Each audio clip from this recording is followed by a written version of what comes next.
హక్కు కింద ఇచ్చావు నువ్వు నాకు బిచ్చంగా అది వేసింది. నా హక్కు కింద ఇచ్చావు నా బియ్యం, నా హక్కు కింద ఇచ్చిన బియ్యం నేను తినదగ్గది నువ్వు ఇవ్వలా, అది నీ తప్పు. నేను తినదగ్గది నువ్వు ఇవ్వనప్పుడు నేను దాన్ని తీసుకెళ్ళి అమ్ముకుంటానా తగలెట్టుకుంటా, నీకెందుకేక? అది కొనుక్కున్నాడు ఆడింకెక్కడికి అమ్ముకుంటే నీకెందుకు? అది పోనీ అదేం సముద్రంలో పారపోయట్లేదు కదా, లేదంటే తీసుకెళ్ళి ఉగ్రవాదులకి ఇవ్వట్లేదు కదా. గతి లేని బొతక లేనటువంటి ఆఫ్రికా ఖండం ఓడికి ఇస్తున్నాడు. వాడికి ఏమి 150 రూపాయలు 200 రూపాయలు రాసిన వాడికి బుద్ధి ఉండాలి. 150 రూపాయలు పెట్టి ఆఫ్రికా ఖండం వాడు బియ్యం తింటాడా? 70 రూపాయలు పెట్టి బియ్యం తింటాడాడు? అదే కదా. అంటే ఇక్కడ ఏమైనా పాతికి రేపు 3000 రాయొచ్చు దాంట్లో.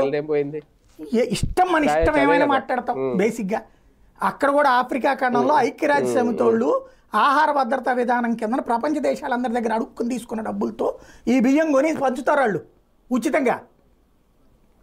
అది లెక్క తెలియాల్సింది వీళ్ళకి.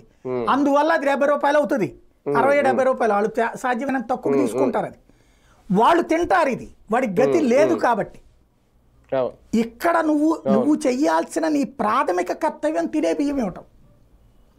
ప్రాథమిక కర్తవ్యం విస్మరించి దాన్ని అమ్ముకుంటున్నోడిని దొంగ అంటున్నావు, కొనుక్కున్నోడు దొంగ అంటున్నావు, ఎక్స్పోర్ట్ చేసినోడు దొంగ అంటున్నావు. ఏంటంటే నీ కక్షంతా ద్వారంపూడి చంద్రశేఖర్ రెడ్డి లేకపోతే వైసీపీ వాళ్ళు